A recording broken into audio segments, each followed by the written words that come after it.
So I just read over your consultation form. We have Clyde, correct? That's right. Okay. And then, because I read a couple of consultations just now. Skittish with new people, coming into the home, I'm assuming, or outside on the walk. Both. Both. Okay. So go ahead and tell me a bit more about Clyde. So he'll be 2 years old in February. He does not have separation anxiety, which is really good. He kind of just chills and waits till we come home. He's recently, we put him on fluoxetine. The vet prescribed him that because we can't really take him into the vet. He gets so freaked out and barks and lunges and, you know, all that good stuff. But so that's been helping. He's been on that since January 10th, and that's helped him with being able to focus a little bit more on training. And he's a licker, so he's constantly licking his paws, his bum, all sorts of things. So that's kind of taken a back seat a little bit. When he was between 7 and 10 months, we had another dog. And unfortunately, our dog at that time, his name was Jay, he started going through dementia, and he was getting really confused. He'd forget where he was. He'd forget who my husband and I were. He'd forget who Clyde was. So with that, it would trigger attacks. And so he had, you know, attacked my husband a couple times, Clyde a couple times. So we ended up having to put him down in February. But I'd say for about 7 to 10 months, Clyde and Jay were kept completely separate in our house. It was like a prisoner exchange, one in, one out, one in the crate, one out. And so we tried crate training Clyde, except he hurt himself so badly clawing through the bottom of the crate. He bent the wire crate backwards and like bloodied his mouth, his paws, everything. So he's not exactly crate trained because he gets super anxious then. So we put Jay down in February, and then COVID hit. So then now Clyde is alone with just my husband and I. We were working from home for a year basically. And so it was us and him, and that's it. He's okay with my parents and my best friend, because I think during that 7 to 10 months time, my parents came to visit, my best friend came to visit us here in Iowa. Yeah. They live in Des Plaines. And so he's great with them. He loves them. He's just a sweetheart. He's great with her dogs, cats, everything. But any new people is just a nightmare, essentially. Let's see. We took him to Canada. My husband is Canadian, and his family lives on a lake in a big just plot of land. There's dogs and people and four-wheelers, kids and everything going by. When we brought him up there, at first he was super anxious. He does the yelling, the barking, the lunging. He'll nip at shoelaces and loose clothing, never skin. So he would do that for a while. And then once he finally was like, oh, these are my people now, he kind of chilled out. But, you know, every now and again, at the first thing in the morning, he'd see Tim, TJ's dad, and bark at him. And he'd be like, whoa, Clyde, it's me. And he's like, oh yeah, okay, I remember you. So it just takes a minute for him to remember. Let's see. New people that would come by the house. New people that would come by, neighbors, friends. He did not want them there, did not like them there. Again, the lunging, the barking, never biting. Bicycles, four-wheelers, all that stuff he hated. Then he fell into a pack pretty well. Like I said, there was dogs all over the place. He learned his spot pretty quickly. He was okay with kids, no issues there. His mom has a tiny dog, Faith, and there was just one incident where we were in a tiny gazebo and the little dog was in there. It's like a 5-pound Shih Tzu, and she lunged at Clyde, and he grabbed her by the neck, shook her, let her go, and then that was it. Like it was a one-off kind of thing. Otherwise, he's good with other dogs, but timid, very kind of like he puffs up a little bit and like bullies at first, and then he's like, okay, you're not going to hurt me. And then he's all right. During the summertime, we did use an e-collar on him to try to get him to come back, to return. That seemed to work really well. We have a front pull, no pull harness on him because when he was a puppy, he had a giant like goiter infection on his neck. And so his neck is very sensitive. So with the e-collar and like the prongs or the slip, I think it's just too much on him and it makes him freak out. He's good. I'll let my husband kind of talk more about what he's good and bad at. But he's definitely started to become treat motivated, where at first he was not treat or play motivated. There was nothing we could get him into, but now he's starting to come around to food. And yeah, that's all on my part. I'll let my husband talk more about, because he's the primary like trainer of Clyde. So for training, he's got sit, lay down, and stay, nailed down. We play a game where I make him sit and stay, and then I hold the rope up high because he likes to jump. I'll hold the rope up high, and then I'll say, okay. And then he'll run and jump and grab the rope out of my hand and then sit back down and give it to me. The hardest thing that we've just kind of got is him giving the rope back to me without me having to without pulling it away. He started to release it now. After he lies down, he'll release it, but that's taken a lot of time. And it wasn't until we started giving him the, I don't know if it's related or not, but it's the fluoxetine. After that is when he started releasing the rope when I play. But he's definitely got sit, stay, and then Heel. Heel is tough. He doesn't like to heel, but he will, especially for me. And he's not good at coming. If he gets out of our yard a lot, because anyway, the style of fence that we have, he's so skinny, he's able to slip through the wrought iron bars. So we've reinforced it, but then he's learned how to like rip out the fence, and he's an escape artist. So we when he does get out, though, he is very reluctant to come. Even when he knows I have a treat, he'll continue to play around the neighborhood. He won't go far, but he'll play in our neighborhood. And then eventually when he feels like he's had enough, he'll just run right up to me and lay on his back. And then I put him on his leash and he comes home. But he definitely, like, he'll do it until he's ready and makes a decision. Other than that, he loves to chase things, cars. Anybody who goes by our yard, he barks at like crazy. He barks at like when people go by our house, when dogs go by our house, he barks at them. And he's hard to get under control at that point. And then, any bump in the night, he barks at.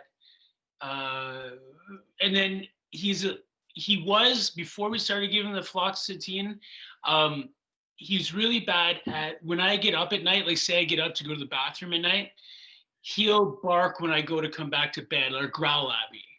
And he knows it's me, but he'll still growl at me. And then I'll be like, Clyde, it's me. And then he'll shut up, like be quiet after that. And he's gotten a little bit better with that after that. So I think that's kind of, he's very sweet, very, very affectionate dog, very loving, loves to snuggle. He has high energy and then low energy. Like he loves to play, like he'll go and go and go. But then if you come inside and start watching a movie, he curls up on the couch and just sleeps and snuggles. He's okay walking by people on the sidewalk. He doesn't really pay much mind, but it's the second they want to stop and are like, oh, you have a cute dog. And all of a sudden, once they stop, then he's like, no, not a chance. And then dogs, he'll lunge and bark and twist. And he's gotten a little bit better, because he used to try to bite our hands to try to get us to let go of the leash so that he could run up to them. But now he doesn't do that anymore. He just kind of pulls and lunges, and he's a little bit better, more receptive to like a tug and like eyes on me kind of thing. He'll calm down and then he'll shake, and that time has gotten faster for him. Okay. Anything else? He's a counter surfer, and he's really bold. When we're eating dinner, if like a piece of whatever falls off the plate onto the table or on the napkin, he'll get his little nose up there and try to like snatch the napkin or snatch the food, which is annoying to us and guests, obviously. But I think that's about it. Okay.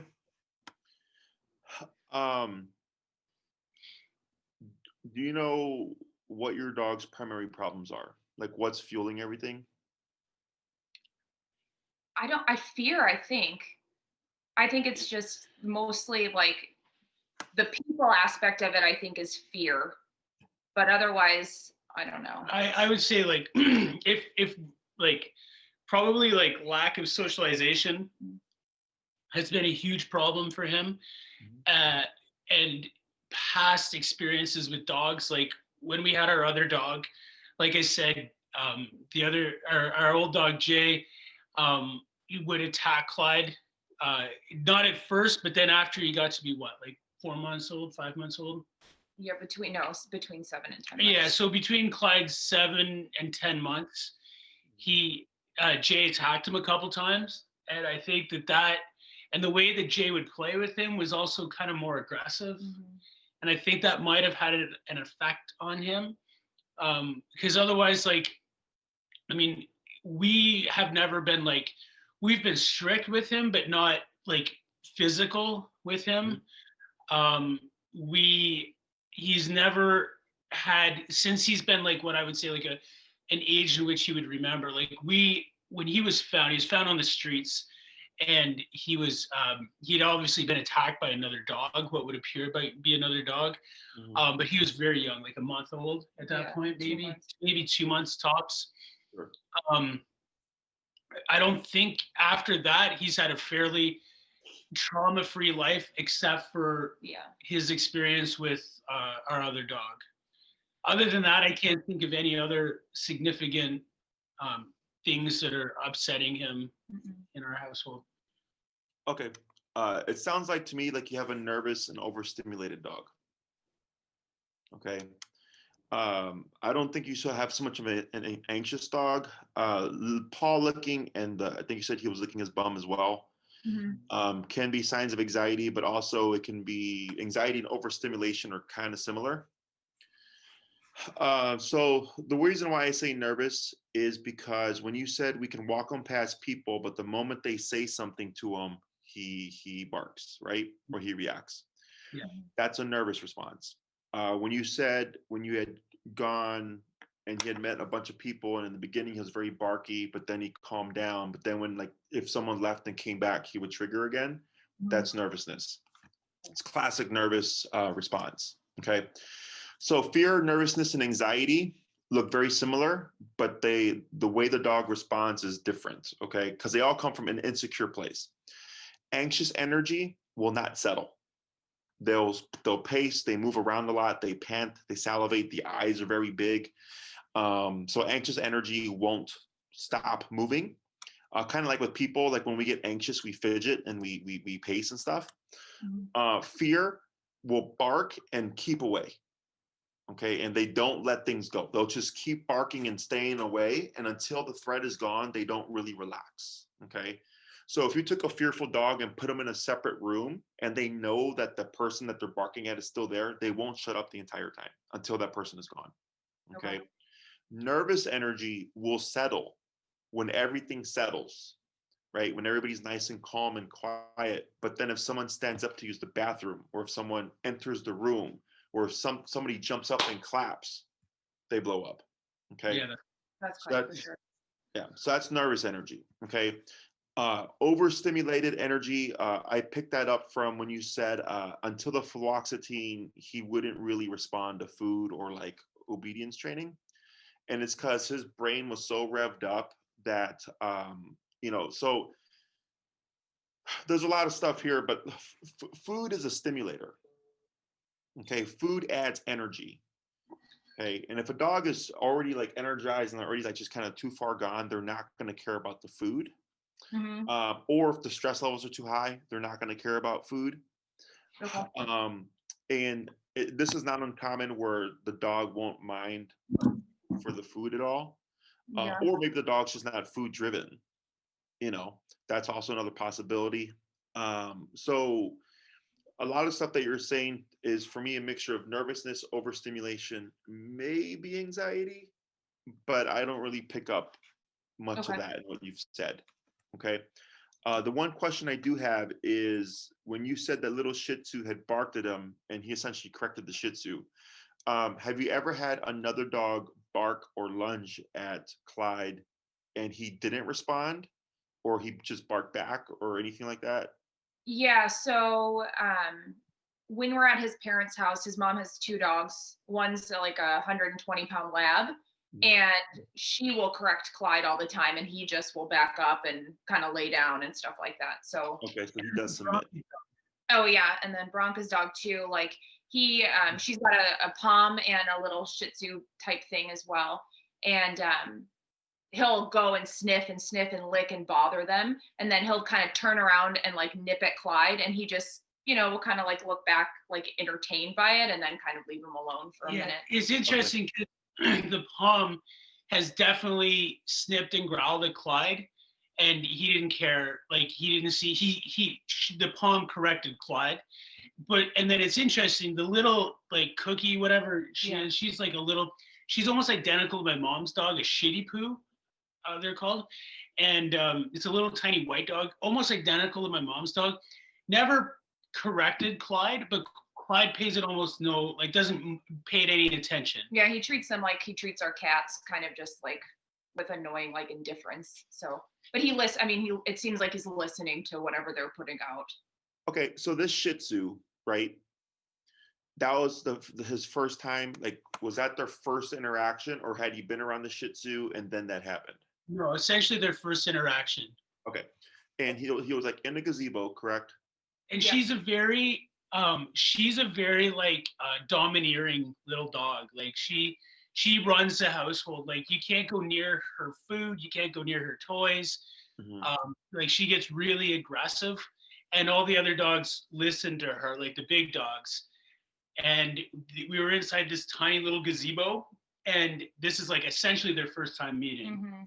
And the dog, like, she lunged and snapped and like barked at him because he got too close to her, and then I think he just kind of picked her up, shook her once, and put her down. Who was in the gazebo with him? It was me, him, and his mom. Was there any food or toys on the ground? Probably. Okay. Had she entered the gazebo and then he came in and then that happened, like almost immediately? No, so they were in the gazebo. I didn't even know that like the little dog was in the gazebo. She was like in a corner, and Clyde and I came in, and I had Clyde, and all of a sudden they met like under the table. I think Clyde could smell her and like went to investigate, and then it kind of blew up. Okay. The reason why I ask is I'm trying to pick up. So what he did is technically normal in the dog world. Okay. So it could be it was their first interaction, right? And that happened, and he's kind of like, yep, this isn't going to go anywhere. I'm going to stop this right now. If it was under the table, I mean, there's a potential possibility of like resource guarding someone or something. And she just like kind of, even though she was correcting him for coming in, like it just kind of sparked the whole tense moment. Those are just guesses, like without like actually seeing it, can't really say for sure, but I'm going to lean more towards, since it was their very first meeting and she just came in like, yeah, you're going to respect me. And he's like, haha, yeah, right. And then shake, shake, shake. That's probably it. He was just putting in her place. When he did do that shake, was there any punctures? Yes, she had like a hole in her neck. She had to go to the vet. Okay. All right. Sorry, he does resource guard. Like if we will give him like, he'll take a piece of cucumber, and he doesn't even like cucumber. He'll bring it to his bed, and then if one of the cats, like we have a blind cat who like doesn't know her, he'll walk by and then he'll like bark at the cat, and it's like he's protecting like a bone or any kind of food type thing. He does that. Like something interesting to that. Whenever I feed him, I always make him sit and wait before he's allowed to get his food. And quite often, while he's sitting and waiting for his food, the cat will come along and start eating out of his bowl. And then I'll make him sit and watch for a minute, or not a minute, but 20 seconds.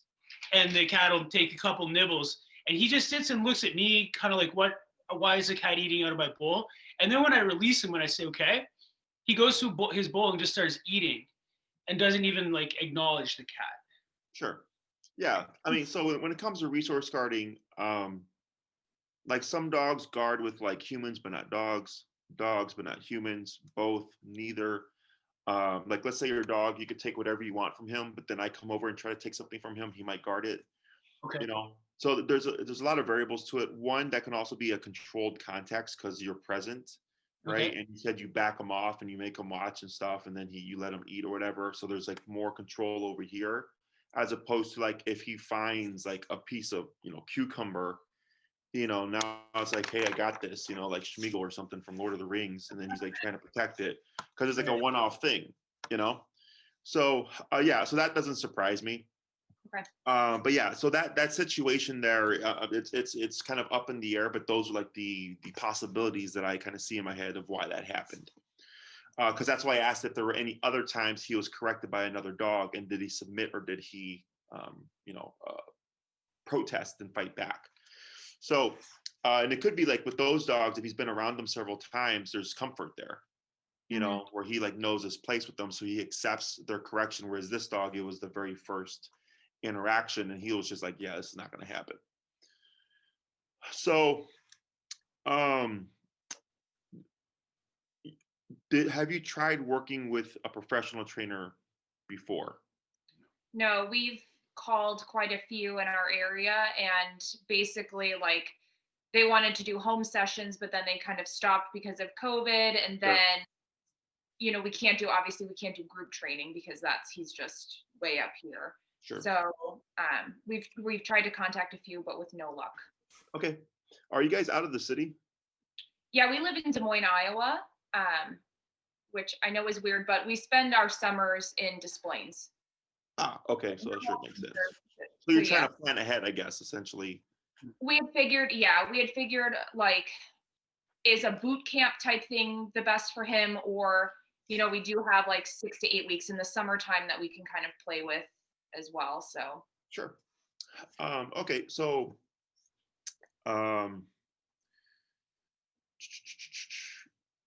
do you know, I'm trying to figure out. So the reason why you're struggling with a lot of this stuff is dogs don't treat train each other. Oh yeah. I mean, Clyde gave you a very perfect example of how dogs handle things. What do they do to each other? They nudge and nip and bark. Physical. They dominate each other, right? Yeah. So, in our world, especially in the dog training world, it's looked down upon to use aversives or to be physical or to provide consequence to your dog, because everybody likes to think that they can fix problems using positive reinforcement and treats and completely avoid all the bad stuff. That's not true. Okay, that's why I'm here. Okay. So I'm assuming, and then you said you talked about e-collar earlier, so I'm glad you mentioned that. You know that I train with e-collar and prong collar. Yeah. Okay? Did you happen to watch any of our videos? Yes, I've been stalking Utah a little bit. Utah. Okay, so actually, because Utah, we have plenty of footage of Utah. Mm-hmm. Utah is a very rare once a year type dog who is very extreme. He's actually just had his 4th session. Okay. And he's making great progress. But with Utah, you probably only saw episode 1. Okay. Mm-hmm. Because 2, 3, and 4, or so there's technically 5, but 2 through 4 were not pretty.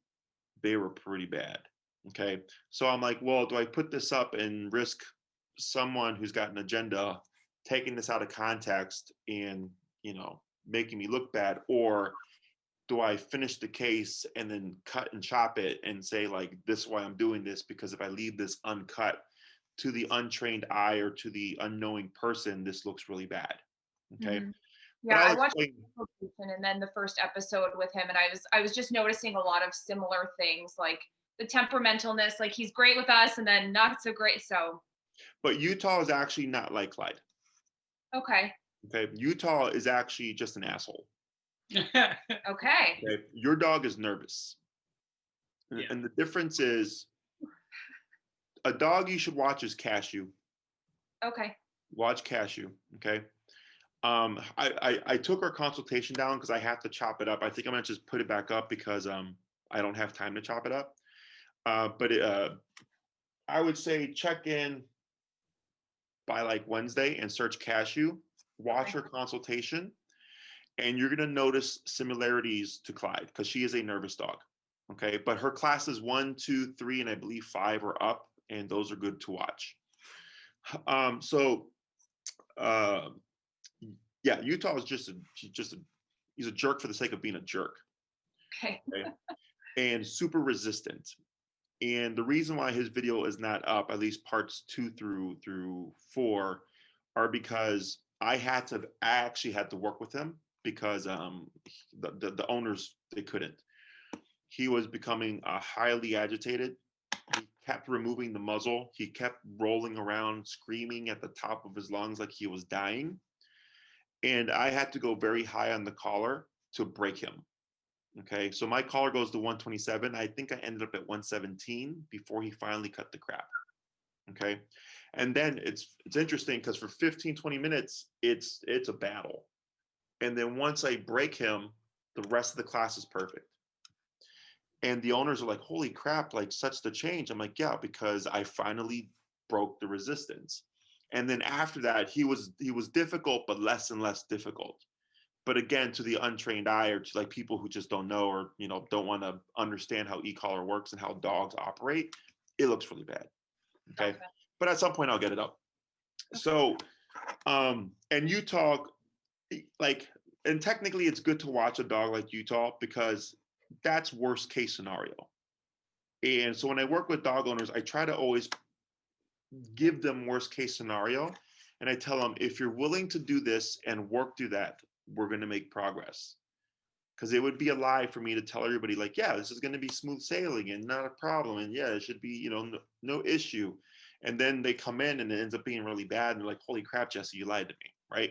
So I try to give people realistic expectations. I don't really pick this up from Clyde, but doesn't mean it can't happen. Okay. So here, the reason why like he wasn't focusing before with the food and stuff is because fluoxetine it just sedates the dog, right? A lot of my clients who have their dogs on fluoxetine for aggression issues, they just say their dog sleeps all day because it just sedates them. It doesn't really do anything to help the aggression, okay? And the problem I have with veterinarians is the first thing they always say is fluoxetine, triazidone, or doggy Prozac or whatever. Okay. Yeah. As opposed to, you should see a trainer or like this is, I've never ever had anyone put their dog on drugs and say it actually helped their dog in 10 years of training dogs. Okay. I get dogs on drugs all the time. And a lot of my clients take the dogs off the drugs because they're like, holy crap, it wasn't doing anything in the first place. Mm-hmm. The clients that keep their dogs on drugs, keep them on the drugs because they're paranoid. They're afraid if I take my dog off the drug, what happens if they do get worse? I'm like, it never got better. So it's like, what does it even matter? So in your case, it probably just sedated his overstimulation enough that he like started to care for food. Okay. But in your case, like even on the fluoxetine, if someone talks to him on the street, like you're still seeing like a reactive moment. Is that correct? Yeah. So the way this works is in order to get through to a dog like that, and actually another dog that would be good for you to watch that's overstimulation related is Milo. Okay. Yeah. And so overstimulation comes from the lack of boundaries. Okay, the lack of consequence. So what looks like high energy most of the time is just a dog who has not been given consequence. Okay. So there's a video on the internet. You may have seen it. It's on YouTube. It's a golden retriever or a yellow lab mother. And they have her, there's a gate and she's behind the gate and her puppies are on the other side of the gate. And they're like 2-month-old puppies. And she walks in and they start yipping and barking and running and jumping on her and starting to jump on her to suckle. And she starts to snarl and growl and she bites them. And within like 30 seconds, 8 to 10 puppies, shut up and lay down and chill out. Okay. And I love that video because that is Mother Nature.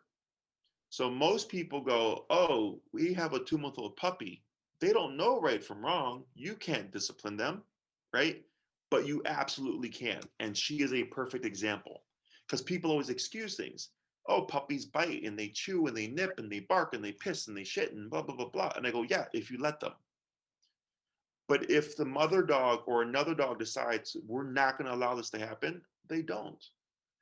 But people, because they're thinking dogs are cute, fluffy, little amiable creatures that can do no harm, they don't provide physical discipline. And then the dog goes up with issues because they're meant to be bitten. They're meant to bite each other. They're meant for physicality. They're meant for dominance and being put in their place. You know, in the human world, it's more complicated. So when we don't provide what they need instinctually, we get dogs with behavior issues.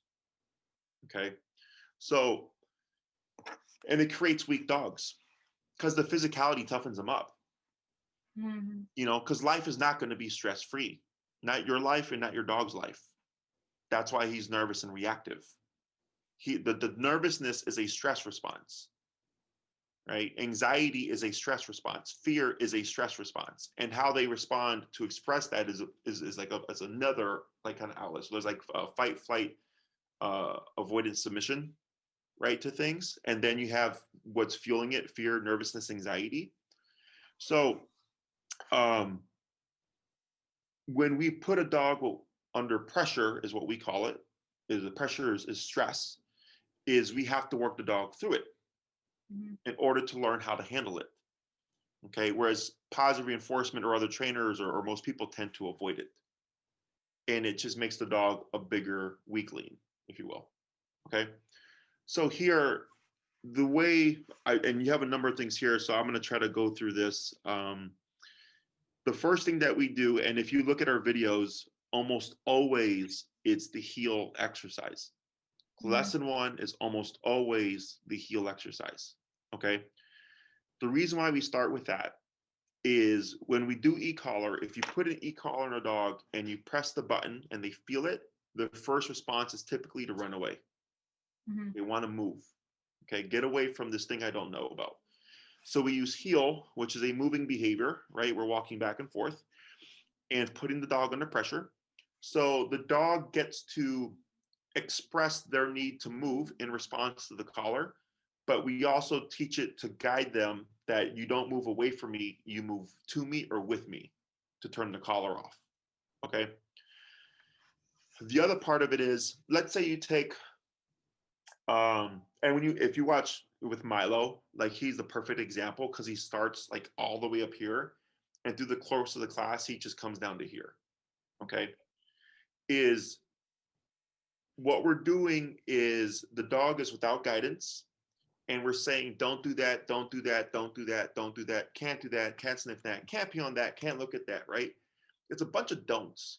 So finally, when we start to remove all these options, the only option left for the dog is focus on the human.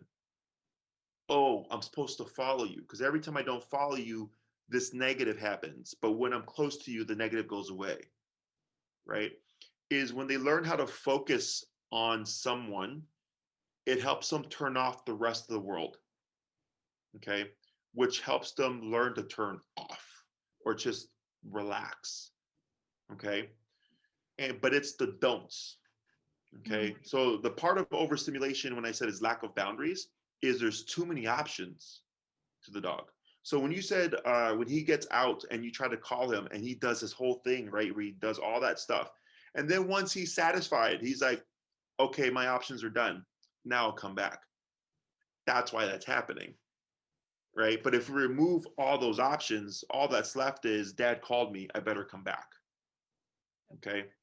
So what looks like high energy is really just the lack of rules. Okay. So if we take kids, and we take, let's say, a class of first graders, right?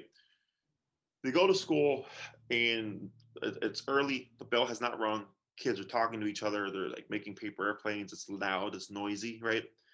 The bell rings, and then what happens? They fall in line.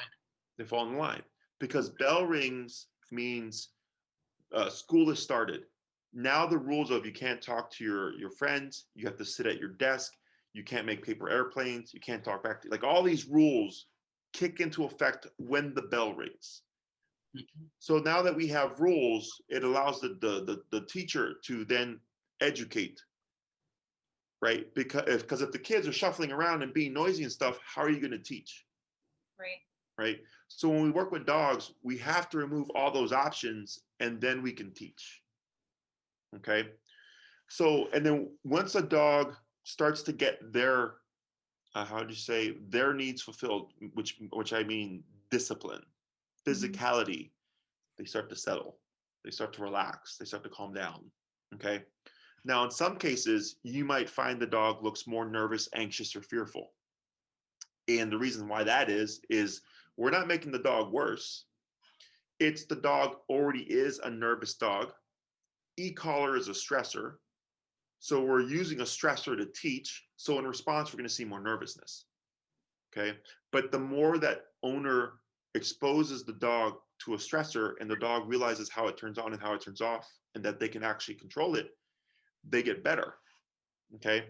The other thing is, one of my clients today is actually a friend of mine from college, and we were in jazz ensemble together. And what happened was the dog was seemingly more anxious, right? And I was like, do you remember when you used to play in front of people when you first started, how you get performance anxiety? And he's like, yeah. I'm like, but then you kept performing in front of people over the course of months, days, and years and stuff. I'm like, and you got better. You didn't get as anxious because you kept repeating that stressful environment, and then you built up confidence to it. Does that make sense? Yeah, Mhm. it does. Same thing for dogs. The more you expose them to the stressor, and the more they learn, oh, wow, there's actually an answer to this thing, that stuff tends to go away more often than not. Okay. When I say not, it's because I'm dealing with a very extreme case. Okay. Which it's nothing that I'm doing. It's just the dog is just genetically, it's not a good dog. They just happen to be very anxious. And there's people like that too. Right. There's people whose anxiety levels are just up there, and that's just how that's just their genetic makeup. So it's the same thing with dogs. So the reason why I start with the heel is I go, what does this fix with Clyde? Okay, because heel tends to fix like 70% of problems. Okay, that's why it's one, and that's all another reason why it's the first thing that we cover, because I'm like, this will fix most problems. And then also leash walking is almost always like one of the first things that people want to cover, because their dog pulls them all over the place. Okay. So that tends to be a 2-class exercise. And by the way, I wouldn't suggest the board and train. I would suggest you do the training yourself. Okay. So with in-person training, Clyde would most likely, the first 2 classes would be heel, because it's a 2-part exercise. And we see, again, what does it fix? Okay. All the leash stuff and the reactivity stuff. So like, let's say you're walking with Clyde, you've done the heel, he's learned how to relax and just dial down, and goes, hi, how are you? Right? Someone just walks by. I wouldn't expect him to blow up. Okay. Because he'd be more passive. An overstimulated dog is more likely to trigger, because they're already on edge. So then you add something in, boom. Right? Yeah. When you get a passive dog, you tend to need to do more in order to get them to trigger. So like, for instance, with Utah, the lady came to me and she said after her first or second class, she was like, oh yeah, we saw somebody like 30 feet away, and the dog like nearly dragged me on the ground. I'm like, 30 feet away? I'm like, that's ridiculous, right? So we did the training, we broke the resistance, and I literally brought a dog right here to him, and he didn't do a thing. And they're like, holy crap. They're like, how is the dog right here and he's not blowing up trying to attack the dog, but we saw a dog 30 feet away and he tried to like take the dog out? I was like, because you still haven't broken this yet. Because again, Utah is a special case, and it's hard for them, because since he does throw a fit, and it would look bad to anybody watching, right? They're having a hard time breaking that habit in their neighborhood. So he knows that. So just a couple things. When so Clyde we have tried to use a muzzle on Clyde, and he went kind of crazy with the muzzle. But not just the muzzle. The muzzle in combination with another stressor makes Clyde go bananas. Like he actually flops around and he like crying and flopping and. Yeah, because you're stacking stressors. Because the muzzle is a stressor. Okay. And then then the muzzle removes his primary source of defense. I see. And then so that would that just puts him in a chaotic. And then the other thing,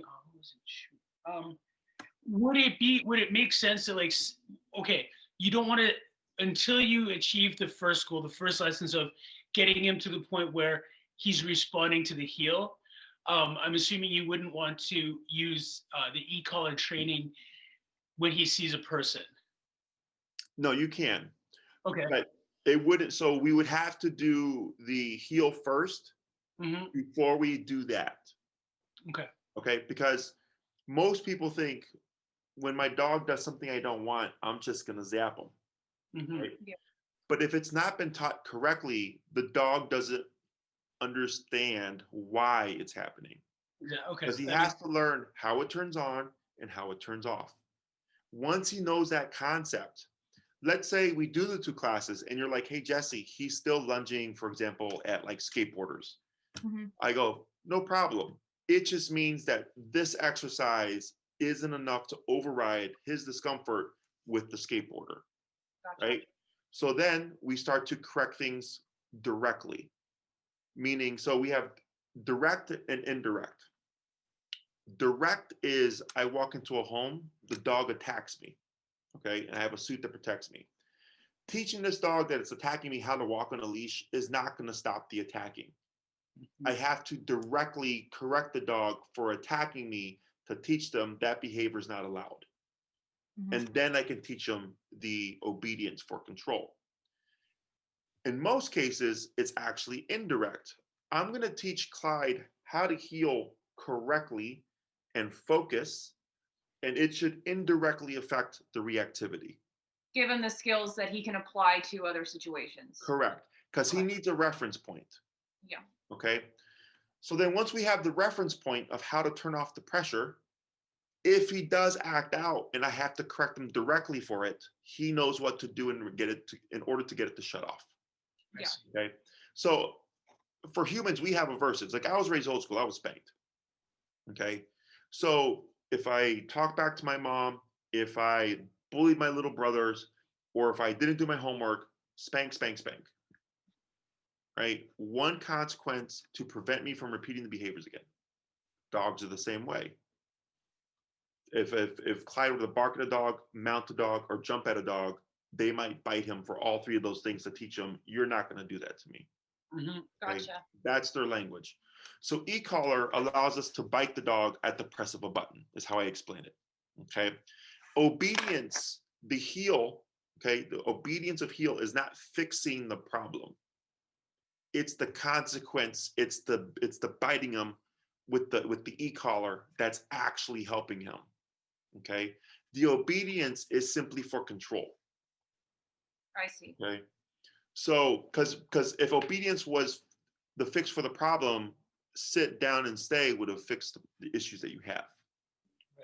Right. But he's not getting that from you yet. He's not getting that physicality, which is what he needs. So it's like a bully, right? A bully will bully the weaker until somebody beats them up. Yeah. And they're like, oh crap, I can't bully you because you're strong enough to beat me up. Right? So then they'll leave that person alone and maybe anybody that person protects and then find a new target. Does that make sense? Yeah. So essentially, it sounds bad, but dogs bullying each other is healthy. And humans are being taught not to bully their dogs because it's mean, right? But it's what they need. And you're not bullying to be mean. You're providing structure and discipline and consequences and rules. Yeah. You know what I'm saying? But you're essentially kind of like bullying him in a way. Okay. Yeah, no, it makes sense too. I mean, we complain about parents that don't teach their kids right and wrong, at school. So I mean, I get it.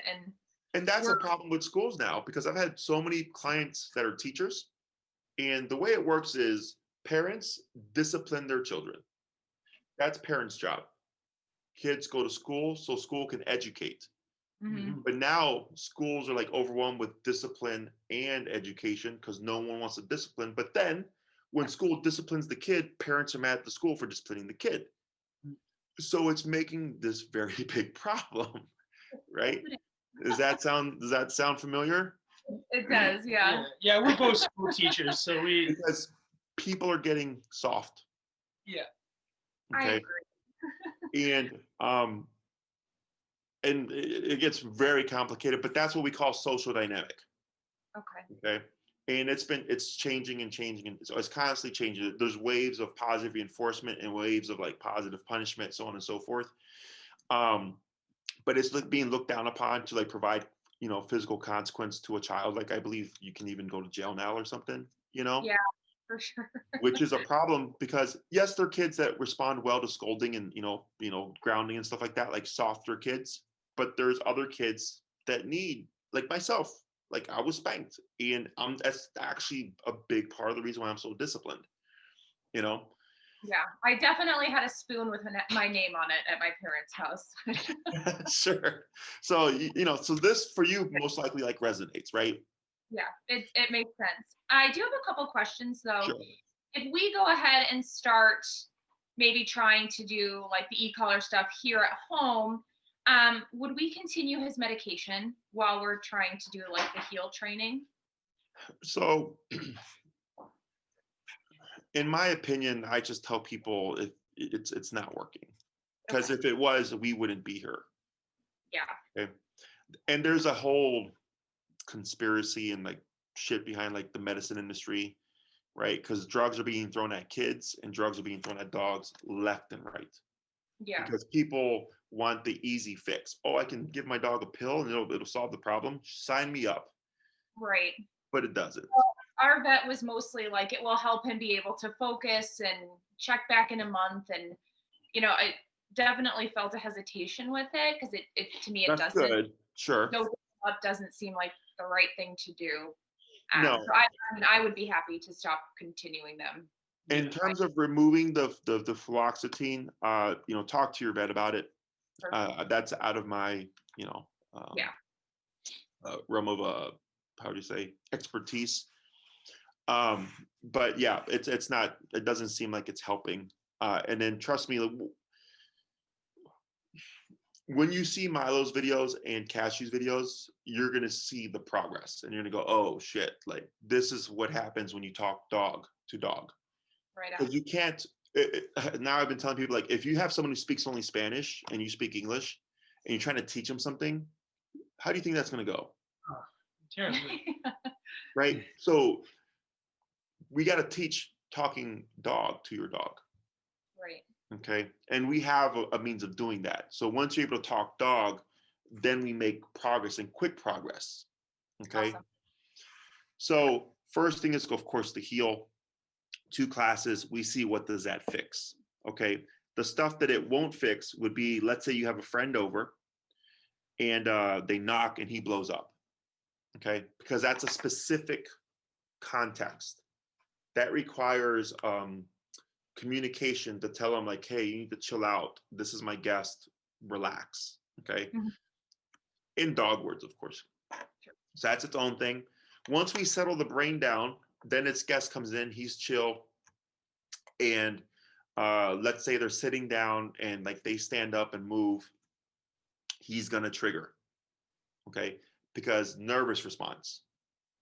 So now what we have is we have stimulus, response, and that's the habit. So now we need stimulus, response, consequence. Okay. And what happens is you have a nervous dog, you cannot make him unnervous. Okay. But you can help him handle nervousness better. So what that looks like is someone jumps up and claps. He goes to bark. You would correct him with the collar because he knows how it works, and he stops the reactivity. Okay. And we keep repeating this over time. And what happens is he starts to self-regulate. So it'll be stimulus, and then the thought to respond, but then goes, wait, if I bark, I'm going to get remoted. And then he holds back. And then the brain processes, oh, nothing happened when I didn't bark.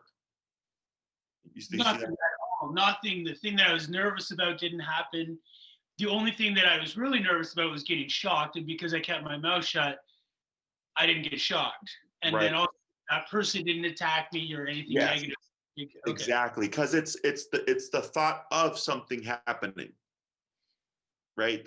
Like fear is like the fear of something bad happening. Yeah. But like dogs that are scared of humans, the worst thing that could happen to them is being touched, right? So what we do is we put on a big old bite suit, and actually, if you look up, I think his video's up. It's King, and it's touch sensitivity, and you see my brother walk in. And King is a big old Roddy. He's a 9-month-old Roddy. I watched that one. Did you watch that one? Yeah. Yeah. So what we did was we were countering the brain. And then in that session, you see him he was, of course, unsure, but he wasn't reacting. But then he was learning, oh, crap, there's nothing to react to. He just thought there was something, you know? Yeah. So it's very much similar to the nervous response. Okay. But we need to settle him as much as possible. Otherwise, if he goes 0 to 10 and you're trying to he's constantly going there, it's going to be a pain. We have to try to settle him as much as possible. Then we start targeting that other stuff. Okay. So it would be 2 classes on heel, go over the front door exercise, going over how to correct him when he becomes reactive or nervous, whatever. And that's the core of most stuff, because the fence barking is just don't do that. What he's doing is he's doing it out of nervousness, but he's also doing his job as a dog, where he's like, hey, this is our home and I'm here and I'm letting you know I don't want you here, right? So he's really just protecting the home, but you're like, that's just my neighbor walking their dog, right? You know there's not a threat there, but your dog doesn't. So then you can simply just disagree with it. So that's just like, a correction. Would like a collar correction, like a zap? Correct. Any collar correction. When you say correction, you mean zap? Correct. Okay. Earlier when you said he would redirect to your hand to try to get you to let go of the leash. Yeah. He wasn't actually trying to get you to let go of the leash. He was just so frustrated. Okay. It's super common. And they go for the nearest thing. And the nearest thing is your hand in the leash. He's going for leg to before whatever the closest thing. You're absolutely right. The closest thing. Heavy. No. Sorry. And that's because he's so dogs release emotion through their mouth. Licking, chewing, biting, panting, salivating, howling, barking, nipping, right? A lot of their stuff is mouth-based, or licking their paws, right? So here, what happened was he got too overstimulated and he got too frustrated. It has to go somewhere. So then he goes for the nearest thing, which is your leg, the leash, your hand, it could be your jacket or whatever. Okay. And then, so that's where that came from. So the reason why, so what seems like a lot of stuff is actually, is really just a couple of things. That's really. Yeah. I had a client come yesterday with a list of 20 things. And I'm like, that's really just 3 things. That's really good to hear. Because what's easy about behavior is simply just don't do that. I don't care what you do, just don't do that, right? So obedience, okay, we have to teach the dog a skill. So like, for instance, barking out the window. Almost everybody tells me, Jesse, my dog barks out the window. I call them, they come back, but then they go barking out the window again. And I go, yeah, because you called your dog, right? And they go, yeah. I'm like, your dog came, right? Yeah. So they did what you wanted, right? Yeah. So what's the problem? Well, the dog keeps barking. I'm like, but they did what you wanted. I'm like, but what you want is your dog does not bark out the window. And they go, yes. So I go, don't call your dog. Correct them. Okay. Don't do that. Okay. That's where people screw up, because they keep thinking obedience is the answer. So look at it this way. Think of obedience as education. Sit, stay, come, math, English, science. Think of behavior as morality. Don't jump, don't bark, don't bite, don't lie, don't steal, don't cheat. Okay. So you can have a child who is brilliant at math, English, science, but be a terrible person. And you can have someone who is a very good person, but not be the smartest person, right? They don't overlap. It's the same thing for dogs. I get dogs that know thousands of tricks. They're assholes, right? Because there's no discipline there. It's the don't do that stuff. Okay. So does this all make sense now? That makes it very clear. That was a perfect analogy, I think, for my brain anyway. Yeah, it makes a lot of sense. I do have a question though. So like with walks, like Clyde, you know, he's a Saluki mix. He needs 40 minutes, at least 40 to 60 minutes of exercise a day. So we do a long walk, probably 45 minutes, and then we do a play. Now, what I'm just wondering is if we're doing training sessions and correcting him, I'm assuming we're not going to be going the 40-minute. So the way I go about it is you train as you go about your life with your dog. So every walk is a training walk. The whole time? Yes and no. So like, let's say I do an hour-long walk with my dogs. I have what I call my 80-20 rule. 80% work to 20% play. Okay. So 45 minutes of that walk would be tight, structured heel. 15 minutes would be you get to be a dog, run around and pee and poop. Okay. Your dog becomes what you practice with them. If you practice more structure and boundaries, you get a more structured and boundary dog. If you practice a lot of excitement and affection and do whatever you want, you get that kind of dog. Okay. And so what looks like a lot of energy is really the lack of discipline. Okay. And I have two clients, I don't have their videos up, but they came in and they were all over the place. And I took them, and within 1 to 2 minutes, they were laying down at my feet calm. And the owners are like, what the hell? They're like, that's what we've been trying to do for 9 months. And you did it in 2 minutes. I go, because I provided boundaries. Okay. It's that simple. Okay. So the most complicated thing here would be your the crate training, if you wanted to revisit crate training. Yeah. Okay. So in terms of how long it would take, cost and length of time or whatever, it comes down to how much you're trying to achieve. Okay. The way I operate is I listen to your story. I hear about your dog. There's what you need and want. There's what your dog needs and wants. And then there's what I think you need and want. Okay. Just make sure I'm looking over this correctly. So the for sure things are, we need the heel for sure. How to address people coming over. That's a class in itself. So that's 3 classes, 2 on heel, 1 on that, 1 on how to correct behavior. And then that kind of so I have 6, 9, and 12-week programs. And I know you're only here for, you said like 8 to 10 weeks. Is that correct? Like 6 to 8 weeks. Yeah. 6 to 8 weeks. Okay. So what I do is, if you did like the minimum of 6 classes, is I focus on what you absolutely need. Okay. So like, let's say you did 6 and it's like I predicted, where it's like, it's going to be, you know, just progress. So we hit class 4 and you're like, man, Jesse, we're feeling really good. We feel like our dog is different. I go, beautiful. We have 2 classes left. What would you like to cover? And, you know, recall would most likely be the next sensible thing. Or if you want to cover the crate, like we could cover that as well. Right. Okay. If you did 9 classes, it's essentially all that stuff, but more control obedience wise. Okay. And then 12 classes is we teach as much, because there's 6 commands: sit, stay, down, come, place, heel. There's 6 basic functional obedience commands, and we can get them up, get the dog up to off-leash reliability. You just have to do the work. Okay. Now, if you did 6 to 8 weeks and we do 12 classes in 6 to 8 weeks, we're going to be doubling up on a couple of weeks, right? What I'll be doing is, don't expect your dog to be fully trained at the end of any of your programs. You're going to make great progress, but now it's time, right? But what I'm doing is I'm giving you the skills and the tools and the education to continue your training, where you will get there. You just need to keep practicing. Does that make sense? Yeah. So if you do 6, It's like the bare bones of like, I'm going to isolate just the stuff I know we need to fix the problems. Okay. And then we see how long that takes, because the biggest variable is behavior. Obedience is simple because it's teaching a skill. Okay. Behavior is more complicated because, again, your dog is a nervous dog. So I'm teaching you essentially how to live and handle a nervous dog, but also teaching you to teach your dog how to handle their nervousness. Okay. Yep. Okay.